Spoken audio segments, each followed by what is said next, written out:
Utajuaje kama mtu anayekuchunga ni mtu sahihi, ni mchungaji wa kweli? Hata kuvutia kwake atakuelekeza kwa Yesu. Hata kujengea hali tegemezi ya kutegemea maombi ya mtumishi. Mtumishi atakufundisha namna ya kuweza kuomba mwenyewe, kujihudhurisha mbele za Mungu mwenyewe, uexperience uwepo wa Mungu mwenyewe, umsikie Mungu mwenyewe, Mungu akujibu wewe mwenyewe. Huyo ndo mtumishi wa kweli.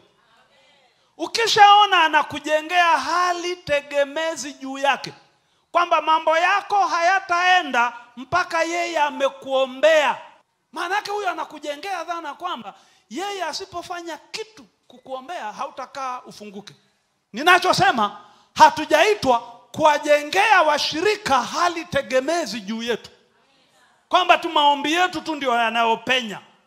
Huo ni uhuni uliopitiliza. In fact, ngoja ni qualify vizuri zaidi. That is malicious spiritual hooliganism. Ni uhuni wa kiroho mbaya sana. Waelekeze watu kwa nani?